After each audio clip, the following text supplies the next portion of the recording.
Xo'p, assalomu alaykum barchaga. Yaxshimisizlar, qadrli o'quvchilar, o'qituvchilar, ustozlar, shogirdlar. Demak, hozir kamchilik bilan boshlaymiz, nasib ko'payib qolsa kerak. Demak, umumiy reja haqida aytib o'tib ketaman.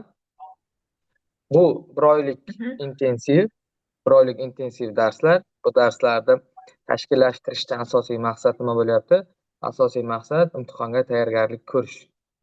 Ya'ni biz yangi ochilayotgan o'quvchi potokimizda darslarni bepul shaklda Telegramda o'tishni rejalashtirdik. Sababi yangilik, ya'ni o'zimizda katta bir yangiligimiz bo'lgani sababli xursandchilikdan buni yaxshi niyatda qildik. Demak, darslarda umumiy tutilish haqida hozir men Telegramda e, yozma shaklda yozib o'tib ketaman. Nimalar bo'lishi umumiy, dars jarayonlari qanday tartibda bo'ladi, o'shalar haqida umumiy hozir videoni o'chirgan holatda sizlarga umumiy jarayonni aytib ketaman. Haftasida darslarimiz 6 kun bo'ladi. Aha. 6 kun bo'lsa 6 kun. 3 kuni matematika bo'ladi, 3 kuni ingliz tili bo'ladi. Keyin shu shaklda darslarimiz davom etadi. Matematika darsida aynan biz birga ko'radigan narsamiz asosiy mock ishlaymiz. Matematika darsida imtihon oldi kerakli mavzular, qo'shimcha narsalarda o'sha mockni o'zida savollar tug'ilsa, nimadir qo'shimcha jarayonlar bo'lsa, o'sha mockni o'ziga hal qilib ketamiz. Undan bir Mhm. muammo bo'lmaydi. Demak, keyingi asosiy narsamiz haftada 3 kun matematika darsimiz bo'ladigan bo'lsa, keyingi 3 kunimiz esa ingliz tili darsimiz bo'lib o'tadi. Buni ustozimiz Abdulloh ustoz davom ettiradi. Endi, xo'p, hozir mana sizlarga ekranni ochadigan bo'lsam, demak, ekranni sizlarga ko'rsatadigan bo'lsam, hozir mana ekranni ulashyapman. Xo'p, demak, ekran ulashildi. Menimcha hammaga ko'rinyapti. Demak, Va dars jarayonlari haqida qisqacha men yozgan materiallarimni sizlarga bir ozgina tushuntirgan bo'laman. Demak, darslarimiz bugun 10-chi sana bo'layotgan bo'lsa, ya'ni darslarimiz 10-chi sanadan boshlanyapti, 02/2026 dan. Va qachongacha davom etadi? Nasib qilsa, 14 ta imtihon bo'ladigan bo'lsa, 13gacha sizlar bilan biz birga 13/03/2026. O'shangacha sizlar bilan birgamiz. Demak, darslarimiz sizlarga umumiy SAT premium kursimiz. Umumiy narxi taxminiy hisob-kitoblar bo'yicha $100 dan $200 edi. Umumiy narxi, buni sizlar uchun biz mutlaqo tekin, ya'ni tekin desak boshqacha aytiladi, bepul shaklda tashkillashtirishni rejalashtirdik. Xo'p, endi umumiy darslar nima bo'ladi? Umumiy darslarga to'xtaladigan bo'lsak, umumiy darslarimiz haftasida 6 kun dars bo'ladi. 6 kun dars. Bunda 3 kun matematika qismi bo'yicha bo'lsa, SAT Math bo'yicha bo'ladigan bo'lsa, 3 kunimiz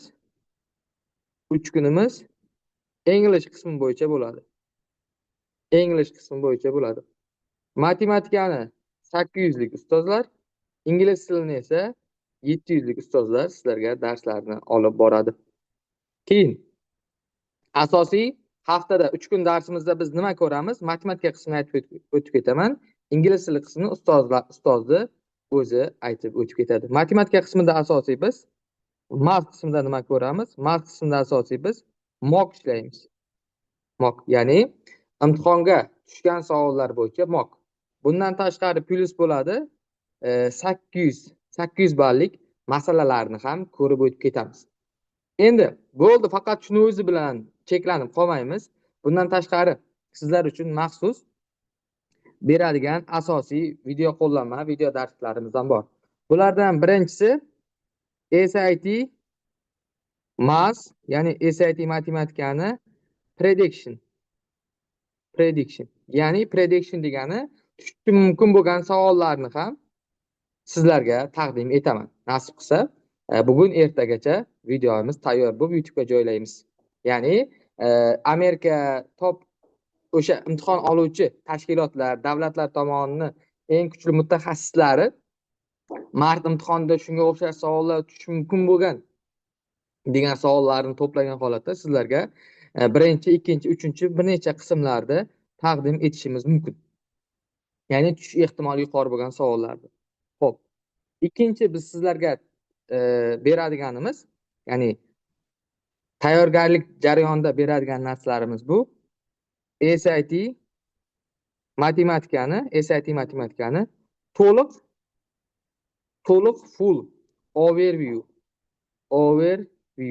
desak bo'ladi. Ya'ni SAT matematikani to'liq mavzulari to'plangan 2 soat, 1-2 soatlik darslar. Ya'ni sizga noldan boshlab SATning hamma mavzularini qisqacha tushuntirib, o'sha mavzuga doir SATga tushgan savollar bilan umumiy SAT matematika haqida tezkor bir takrorlash uchun darsni ham, video qo'llanmani ham tayyorlamoqdamiz. Buni ham nasib qilsa navbatma-navbat sizlarga taqdim etamiz.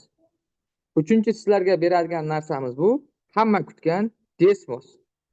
Ya'ni bu safargi imtihonlar odatdagidan ko'ra oson emas, balki qiyinroq bo'lishi kutilayotgan ekan. Ya'ni mutaxassislarning fikricha, shu sababli bizga eng muhim, vaqtimizni cheklaydigan, juda yordam beradigan narsalardan biri bu Desmos kalkulyator. Va Desmos uchun biz bir nechta 1-2 sizlar uchun video darslarni tayyorlab YouTube'ga joylashtirishni rejalashtirganmiz shu oy ichida. Bunda faqat Desmos bilan chiqadigan masalalar ham bor. Qiyinroq masalalar Desmosda ishlash, qaysi masalalar Desmosda ishlamasligi kerak degan kerakli maslahatlarni ham to'liq berib o'tamiz. Xo'p, to'rtinchi umumiy oy davomida sizga beradigan narsalarimizdan SAT matematikadagi eng qiyin masalalar, ya'ni hamma uchun eng qiyin bo'lgan masalalar. Shunday masalalar borki, 800 lik masalalar ham deyishimiz mumkin. Ya'ni eng qiyin, ko'p qayta takroriy tushadigan va juda murakkab bo'lgan savollarni seriyasini ham sizlarga berib o'tamiz. Nechidir qismdan tashkil topgan bo'lishi mumkin bu. Xo'p, beshinchi asosiy qo'llanmalarimizdan biri bu SAT matematikadan 800 olishni sekretlari deydi. Ya'ni 800 olish sirlari desak ham bo'ladi. 800 olish sirlarini ham o'tib ketamiz. Bundan tashqari oltinchisi, ko'pchilikka qiyinchilik tug'diradigan SAT mavzularini ham qisqacha umumiy sizlar bilan shu oy mobaynida ko'rib ketishimiz mumkin. Hard topics larni ham sizlar bilan ko'rib ketishimiz mumkin. Bu SAT matematikada shu oy mobaynida sizlar bilan taqdim etadigan, ishlaydigan masalalarimiz. Har bitta mockda kerakli mavzularni ham, nazariyalari, kerakli barcha narsalarni ichida qo'shib aytib o'tib ketamiz. Matematika qismi shulardan iborat. Shularni har birini nasib qilsa ko'rishni rejalashtirganmiz. Endi agar ingliz tili ustozimiz ham hozir aloqada bo'lsalar, ingliz tili qismini ham qisqacha aytib o'tib ketadilar. Ustoz, shu yerdamisiz? Assalomu alaykum. Ustoz yaxshimisiz? O'taman. Assalomu alaykum. Yaxshi, rahmat ustoz. Men sizni hozir eshitmoqdaman, lekin hozir ekranga narsa uzata olmayapman. Hozir ustoz, men sizga hozir bitta ma'lumot aytib olsam ustoz, yodimdan ko'tarilibdi. Shu yerda biz kimmiz degan savolga javob bermabmiz. Ya'ni qisqacha aytib o'tib ketadigan bo'lsam, ilm sohili SAT jamoasi biz. Ustoz bor, men, Jo'rabek ustozlarimiz bor. Ya'ni shu o'tgan yil bir necha yil mobaynida o'quvchilarga men taxminiy hisob kitobim bo'yicha 500 dan ziyod o'quvchiga 700 balldan yuqori olishga qaysidir ma'noda ustozlar bilan yordam berib keldik. Bungacha bo'lgan hozir Abdulloh ustozimiz ham, Jo'rabek ustozlarimiz ham juda ko'p o'quvchilarga yaxshi natijalarga chiqishga yordam bergan.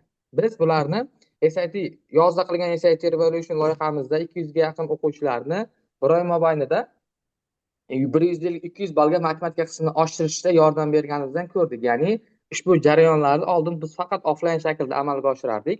Buni keyin onlayn shaklda ham amalga oshirib samara berganini ko'rdik. Hattoki yoshi katta bo'lgan ustozlar ham yaxshi natijalarni, imtihonlarda ham yaxshi natijalarni qayd etishganidan keyin. Va bundan beri biz mana hozirgacha ingliz tili qismi oldin bizda muammo edi. Ingliz tili qismidan darsimiz yo'q edi. O'qituvchimiz, mutaxassisimiz mana Abdulla ustozni jamoamizga qo'shib bizga juda katta yordam berdi. Ya'ni ingliz tili qismi bo'yicha o'zlarini IELTS'lar 7,5, SAT ingliz tilidan 700 ballni qo'lga kiritgan. Sizlarga bemalol ingliz tili qismidan siz istagan natijani erishishingizga yordam bera oladi. Hozir biz Abdulloh ustozni darslarini ko'ramiz. Men hozir uning uchun Abdulloh ustozga boyagi nima desam ekan, ruxsatni berishim kerak menimcha. Hozir ustozga ruxsatni berishim uchun men bu yoqdan sizga organizatsiya qilishni men sizga topshirdim ustoz, mana aka. Ko'rinyaptimi ustoz endi? Bo'ldi, ko'ryapti. Hop, meni assalomu alaykum barchangizga. Agar meni hozir ekranim ko'rinyaptimi, yo'qmi aytib yuborsanglar. Yo'q, Ekran ko'rinyaptimi? yo'q ustoz, aynan hozir ko'rinmayapti. Yo, men ekranimda o'chirishim kerak menimcha, yo. Ko'rinyapti ustoz, ko'rinyapti. Ko'rinyaptimi? Ko'rinyapti. Bo'ldi. Hop, assalomu alaykum barchangizga. Yaxshimisizlar o'quvchilar, hurmatli o'quvchilar. Meni ismim Abdulloh. Hop, men SAT teacherman. Ingliz tili part qismidan, ya'ni SAT English qismidan dars o'taman. SAT English qismi nimalarga bo'linadi? Hop, SAT English qismi nimadan iborat? Hop, SAT English qismi asosiy ikkita qismdan iborat. Mana reading bilan writing deb qavs ichida yozilgan. Ya'ni reading bilan faqat writing bo'ladi xolos. Listening va speaking qismlari bo'lmaydi. Bunda bizda asosiy shu ikkita qismdan iborat. Reading bu matnni o'qib, tushunish va tahlil qilishdan iborat. Writing bo'lsa bu grammatik tahlil qilib, grammatik masalan test bo'lsa, u writing degan testda grammatik savollarni xatolarini topib va uni tuzatish bo'ladi. Mana shu ikkita qismdan iborat. Xo'p, umumiy savollar soni 54 ta bo'ladi. SAT English qismida 54 ta savollar bor. Umumiy vaqti bo'lsa 64 daqiqa vaqt beradi. Umumiy SAT Englishni o'ziga 64 minut vaqt beradi. Mana shu vaqt ichida 54 ta savolga javob berish kerak. Xo'p, baholash tizimi 0 dan 800 gacha bo'ladi. Ya'ni 800 ball matematikaga, 800 ball ingliz tili qismiga beriladi. Bunda sizlar yaxshiroq o'qisanglar 700 dan baland olishinglar ham mumkin ingliz tili qismidan. Xo'p, reading aytdim, reading qismidan iborat bo'ladi. Reading nima degani? Reading degani bu passage bo'ladi. Bitta passage, ya'ni bitta tekst. Tekstni o'qib, uni tushunib va uni xulosa qilishdan iborat. Reading. Xo'p, SATda nimalardan readingda qanday nimalardan iborat bo'ladi? SATda readingda asosan testda 6 ta passage bo'ladi. Ko'pincha 5 ta yo 6 ta passage bo'ladi. Har bitta passageni o'zini savollari bo'ladi. 10 ta shuni 10 ta, 9 ta 10 tadan savoli bo'ladi. Endi savollar faqat matn asosida tuzilgan bo'ladi. Tashqi bilim talab qilmaydi, lekin asosiy ko'nikmasi buni tushunish, xulosa chiqarish va dalilni topishdan iborat bo'ladi. Keyin listda reading mavzulari. Mana mavzulari bu yerda yozilgan. Bizda asosiy SATda testda tushadigan savollar bu yerda, ya'ni birinchi main idea deb yozib qo'ygan, ya'ni asosiy g'oyasini topish kerak bo'ladi. Bitta tekst berilsa, bu asosiy g'oyasi nima deydi? Shuni asosiy g'oyasini topib berish kerak bo'ladi. Va keyingi turdagi savoli bu detail questions, ya'ni bitta tekst berganda bunda aniq bir davlat hujjatiga asosan tekst bo'lsa, bunda aniq bir fakt bo'lsa, shu aniq bir faktga asoslangan savollar to'plami detail questions deyiladi. Va keyingi mavzular bu inference mavzusi va evidence based mavzusi bor. Vocabulary in context va Arthur Stone. Bular nima? Inference bu yashirin xulosa, ya'ni tekstdagi dan yashirin xulosasini topish kerak va evidence based questionslar juda ko'p savol, juda ko'p tushadi testda. Bu dalil bilan javob berish kerak. Keyingi savol bu vocabulary in context degani, ya'ni e, vocabulary, ya'ni lug'atga doir savollar beradi. Tekstdan oladi. Tekstda vocabulary'lar bo'ladi. Juda ko'p, advanced darajali. O'sha ona shu vocabulary'larga nisbatan savollar beradi va oxirgi savoli bu Artur Son bo'ladi. Ya'ni muallifning ohangi. Muallif qanday ma'noda tekstni yozgan degan savollar bo'ladi. Ya'ni bu muallif negativ ma'noda yozganmi, pozitiv ma'noda yozganmi yoki tanqidiy fikrlab yozganmi, shunga o'xshagan savollari bo'ladi. Bu reading mavzulari edi. Readingni matnni turlari bor. Ya'ni reading o'zi asosan qanaqa matnlardan iborat bo'ladi? Mana yozgan lecture, literatura deb qo'yibdi. Literatura ya'ni hikoya, roman, barchasi hikoya, romanga o'xshagan tekst bo'lishi mumkin yoki history yoki social science deb, ya'ni tarix yoki ijtimoiy hayot yoki science, biology, psychology and physics, ya'ni biologiya yoki ilmiy, badiiy asar yoki tarixiy yoki hikoya, romandan iborat bo'lishligi mumkin va har bir matn 400 ta 700 ta oralig'ida so'zdan iborat bo'ladi. Har bitta passage.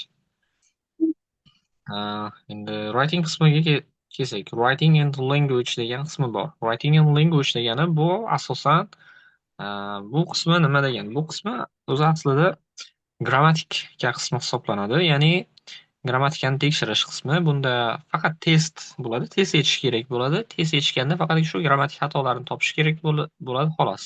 E'tiborlik berishimiz kerak bo'lgan narsa, bunda har bir gapga to'liq e'tibor berib, aniqligini topib, mantiqan o'ylab javob berish kerak bo'ladi. Writingni mavzulari bor. Birinchisida yozgan grammar, ya'ni grammatika. Tenses, subject, verb, agreement deb, ya'ni tense zamonlar va fe'l ega fe'lning mos kelishi. Keyingisi punctuations degan mavzu bor. Bu punctuation degan mavzu bu virgul, nuqta, nuqtali virgul, shunga o'xshagan narsa belgilarini grammatik jihatdan to'g'rilab qo'yish bo'ladi bu mavzusi. Bundan keyingi mavzusi bor, sentence structure degan mavzusi bor, ya'ni gapning to'g'ri tuzilishi. Keyingisi transitions degani gapni ikkita bog'lovchilar haqidagi mavzu, ya'ni ikkita gapni bir-biriga bog'lash degani. Word choice, ya'ni so'z tanlovi va redundancy degan mavzulari ham bor. Xo'p, keyingi slaydga o'tsak, bu writingning savollari qanday bo'ladi? Hozirgi o'qigan mavzularim bo'yicha savol beriladi. O'zi aslida ular mavzular edi. Bunda savollar chiziq ostida olingan joylarda keladi. Ya'ni tekstga bitta tekst berilsa, tekstda joy qoldirib ketadi, uni tagiga chizib qo'yadi. Mana shunga asoslangan bo'ladi. Variantlari eng to'g'risini va eng anig'ini va eng mantiqligini tanlash kerak bo'ladi. Hop, keyingi slaydda yozib qo'ygan ekan. Endi bu bilan slayd tugar ekan. SAT English qismi kimlar uchun deganda, SAT o'zi aslida hamma uchun va bu AQSh universitetlariga topshiruvchilar uchun va xalqaro grant yutish uchun. Masalan, SAT sertifikati bor odam IELTS sertifikati bor odamdan ko'ra ko'proq grant yutib oladi. IELTS bor odam odatda faqat universitetga qabul qilinadi xolos. Grant yutib olishlik, ya'ni scholarship, ya'ni chegirma yutib olishlik ehtimoli kam bo'ladi. Lekin SATda bo'lsa universitetga kiradi ham, chegirma ham aniq, scholarshipda aniq yutadi. SAT bo'lsa, SAT ham 1200 dan balandroq bo'lishi kerak. Xorijga topshirayotgan bo'ladi. Va IELTS, TOEFL bazasi bor o'quvchilar ham o'qisa bo'ladi. SAT endi keyingi slaydda 800 ballga chiqish strategiyasi. Xo'p, 800 ball olishlik kerak ingliz tilidan. Ingliz tili qismidan 800 ball olishlik uchun biz har kuni readingni practice qilishimiz kerak, grammatikani ishlashimiz kerak va xatolar ustida ishlashimiz kerak. Rasmiy SAT testlarini, ya'ni mock testlarini ishlashimiz kerak va oxirida biz time managementga ahamiyat berishimiz kerak bo'ladi. Time management degani bu vaqt boshqaruvi, ya'ni 64 daqiqa ichida to'liq 54 ta testni ishlab chiqa olishimiz kerak. Mana shu narsaga juda e'tibor berishimiz kerak. Har bir o'quvchi time managementga e'tibor berish kerak. Xulosa qilib aytadigan bo'lsak, SAT English qismi bu shunchaki ingliz tili emas, bu biroz qiyinroq bo'ladi. IELTS reading bilan deyarli darajasi bir xil. Endi unchalik qiyin demoqchiman emasman. Bunda tushungan odam uchun juda ham oson. SAT English qismi juda ham osonlashib ketadi. Agar qanchalik ko'p tushunsa, qanchalik ko'p o'rgansa, shunchalik osonlashib, testga kirganda ham bir bemalol yarim soatda, 30 minut, 40 minut ichida ingliz tili qismini ham tugatishligi mumkin. Qanchalik yaxshi o'rgansa. Shunaqa. Mana slaydim tugadi. Demak, hammaga katta rahmat. Xudo xohlasa bugun aytmoqchi bo'lgan dard, alam, g'am, anduhlarimiz shulardan iborat edi. Xudo xohlasa ertadan matematika qismidan darslarimizni boshlaymiz. Hammani darslarda kutib qolamiz. Katta rahmat.